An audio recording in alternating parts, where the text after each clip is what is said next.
Yan, uwi na kami, balik na kami ulit sa aming bahay. Yan ang amin doon. Wala pa din siguro si Sally. Wala. Bong! Wala pa. Wala pa nga. Baka ikaw ang inaabangan noon din pag ano doon. Mag-abang siya hanggang alas 12. Yan, dito na kami. Wala pa nga din. Dito kami dadaan. Doon naman tayo lusot sa dati nating harong. Hipag ko. Ito ang bahay niya. Yan ang... Pakita mo yung mga itik natin, oh. Labas ang mga ulo. Yun ang aming itik, oh, sa gitna ng tubigan. Sa sumko. Ayun. Yan. Nandoon sila, ayaw nila lumapag sa sa pailog. Gutom na ring durok na ari.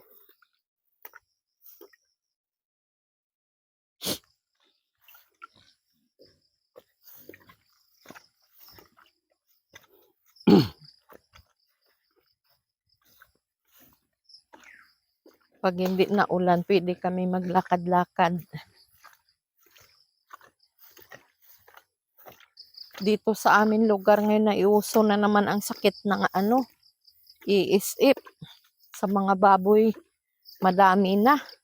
Iisa na nga rin nakakulong ni Sally na ari, ah. Ari. Naari ang mga dini may... Dali, punta kay Dini. Tinalian. Niya nga baboy. Yan. Naari ang tubig. Yan ay mestizo. Kapal ng katawan. Yan kanya mga kinlungan ng itik. Ari, ang daming tubig pala. Kaya nga. Loko yung mga...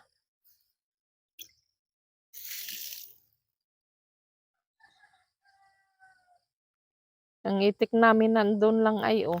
Ganda ng bugos ng palay ngayon ni Ate Christy, oh. Yan. Jackpot na naman siya sa bilarin nito. Ibibinta yan. Pwede. Ay, ang ganda ngayon ng mga palay. Hanggang doon. Sa sulok. Pero ako wala akong pambinta. Ako din, pangbilad. Pambilad marami. Pangbilad natin lang. Pang-stock. Ganda, oh. Pag masugsog nila aring kuanari. May mga damo na ari. din. Busog-busog sila dyan. Ganyan ang palay din ni Kuya Duming ay. Pero ang katasan niya parang hindi masyado maganda, oh. Alin? Yun, ang katasan, makapal ang damo. Kita ang damo. Ay, oo. Daming damo. Dito na At kami. baka dumating yung ating langis. Oo. Bakit pauwi daw si Balindang?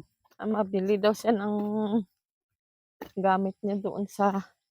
Sinabi mo nga pauwi si Kuan. Konkon, oo. Akitin daw si Janisa. Sabi ko, awang ko hindi lang sure kung makasama si Janisa. At panggabi yun. Hindi. Sabi niya, oo nga Yan eh. Yan, ang dating bahay namin dito nga tinirhan. Ganyan ang itsura. Nung unang dating kasi kami ay galing ng Tagkawayan. Sa Tagkawayan kami noon nakatira. Tagkawayan, Quezon.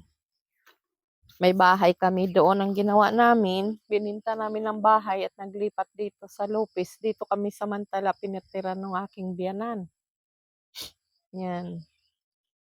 Malaki-laki din sana ito. Kailang sira na. Pader na lang ang natira doon sa likod. Ayun, oh. CR ng pader. Ganyan na. Bahay naman ng aking biyanan dito noon nung sila buhay pa dito din nakatira. Bus ng mangga. Dito nakatira ang aking biyanan noon. Habang sinong sila medyo bata-bata pa dito sila nakatira. Nung medyo sila hindi na masyadong makakalakad, nagibaba din yun. Doon din tumira sa aking hipag. Kaya Tapos ngayon, sana sila nakatira. wala na sila dito. Ay, kakatakot ang mga butas-butas sa ilalim ng semento. Sigurado may nakatira. Yan, sira-sira na. Wala ka kasi may nakatira na ngayon dito.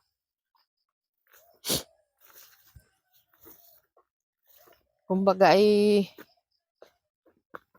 pasyal-pasyalan na lang ng mga nagmamanage dito nga anak niya, Apo, mga apo.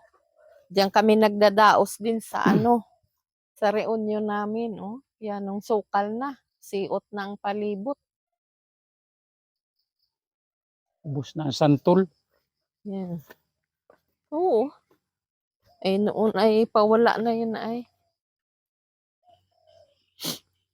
Yan. Ang rambutan ni nanay, hindi din nagbunga, Panlong ay. nakanlungan. Panlungan na rin mga malalaking mahogany na rin. Yan, ang mga palibot din eh. Pero maganda dito. Pag hindi lang umuulan. Pag umuulan naman ay naku, Pag umuulan, nakakainip. Gawa nung putik, sobrang putik. Ay noon na yung anak ko nga kambal ay ano pa lang sila noon. Magkikinder pa lang. Ay hindi pwede nga dito kami tumira.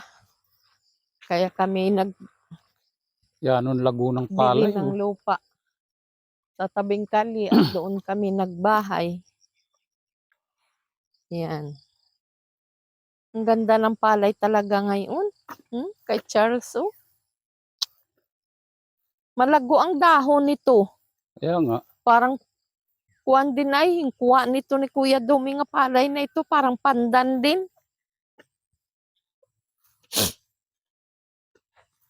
Paring kay sabayaw ko rin ito. Sa hipag ko pala sa kapatid ng mister ko. Ari.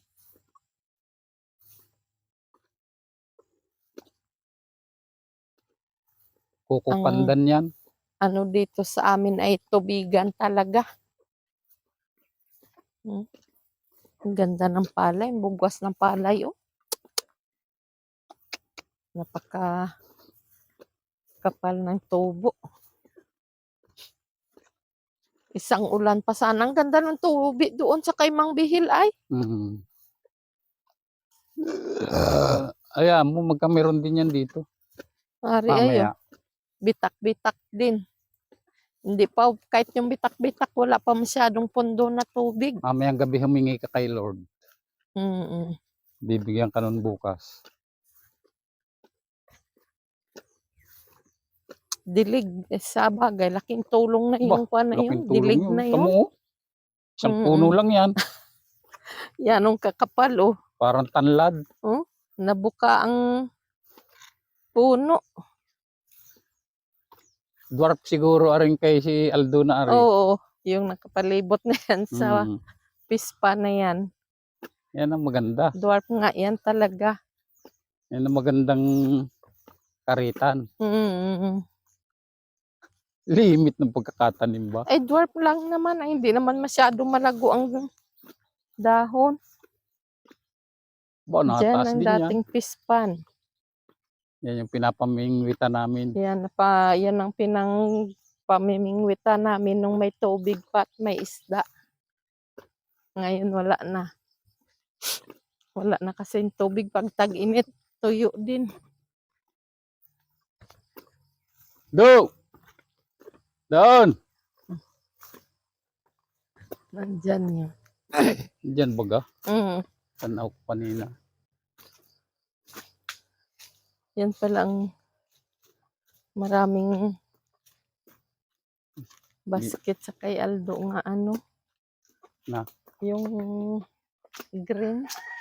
Basket? Basket. Yung kuwan. Yung lagayan ng Shopee.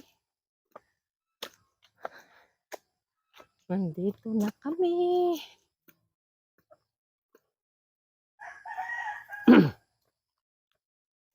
Saan tayo dadaan sa gitna ng tubigan? Oo.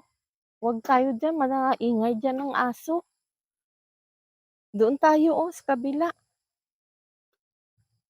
Doon tayo lusot sa maingay ang aso diyan ni Aling P. Magtatagaktak tayo din sa gitna.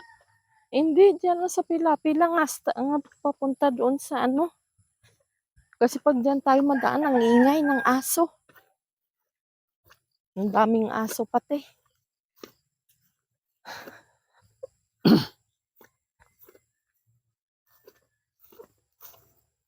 Magtaka yung mga itik na yun. Hindi sila makapasok ngayon. Nandun ang aming bahay.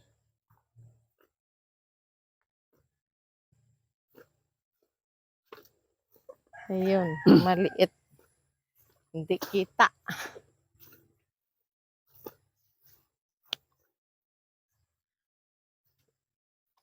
Gulpi palang damo niyan kay Felix na yan nga talok, oh.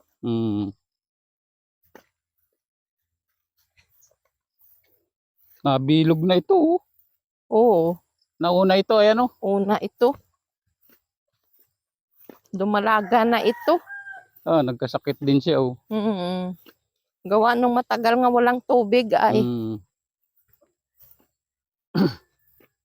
Pandan ito. Hybrid Buko ba yan? pandan. Hybrid Ay, yan? inispray ito. Ha? Inispray siguro nila ng tuporde. Ang damo ay kuluntoy.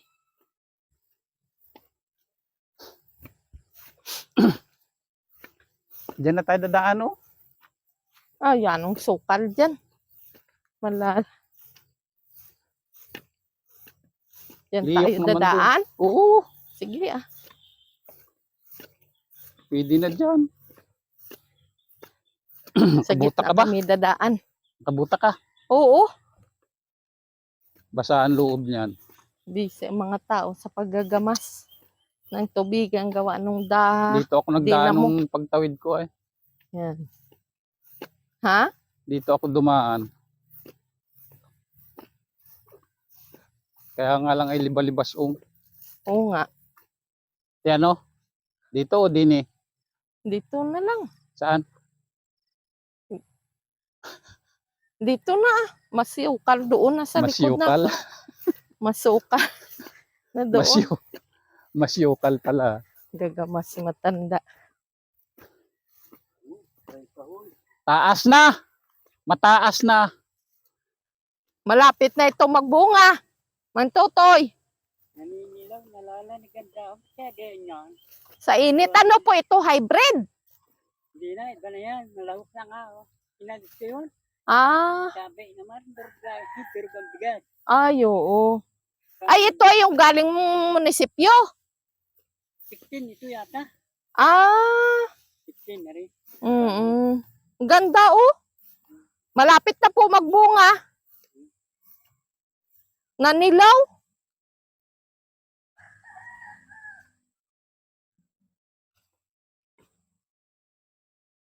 Yun ang may-ari nito.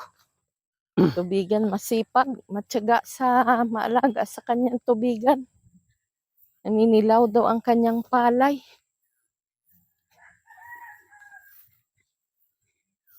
Gawa siguro nung sobrang init. Tapos hindi inulan ng tubig, matagal. Pag naulan yan, yan. Pag naulanan yan, kuwan yan. Oo. Makakabawi na yan. Makakabawi. Hindi na pala ito hybrid. Hindi daw. At tabi lang daw sa kanin ay sa bigas ay durog daw. Ganun nga yun ng kwan. Baga nung hybrid natin, inano din natin noon. Di ba durog din ng Tapos matigas daw. bigas? Hindi. Durog lang daw. Ang atin baga nung kahit anong bilad natin nga. Tuyong-tuyo ay pabayo ay talagang pera ba tabi nga sa grasya ay durog. 16 daw ito. Ano ba yung 16? Ay di 216. Yung sa atin 218. Galing ito ng kwan. Galing munisipyo daw. Katulad dito yung kila Tutoy. Oo, baka nga. 216. Malago din pala ang dahon. Akala ko hybrid pa yan. Hindi.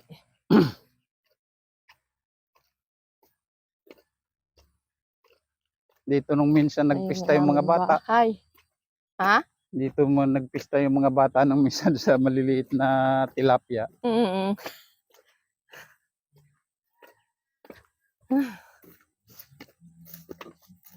Kapag exercise na, Hindi Uwi pa ako kami. pinawisan. balik kami agad at baka nandun ay mag-deliver sa amin ng mantika ay wala kami. Ngayon ako nagpapadeliver ay ngayong umaga daw i-deliver. Kaya sabi ko ay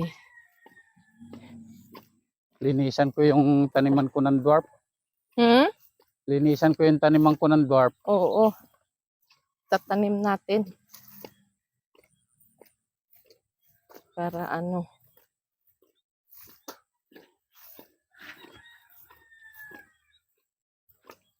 Nandito na uli kami.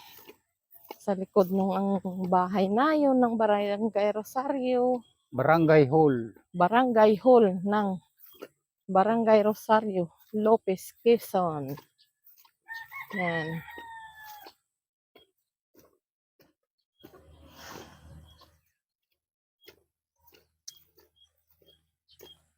Hanggang dito na lang. Maraming salamat sa mga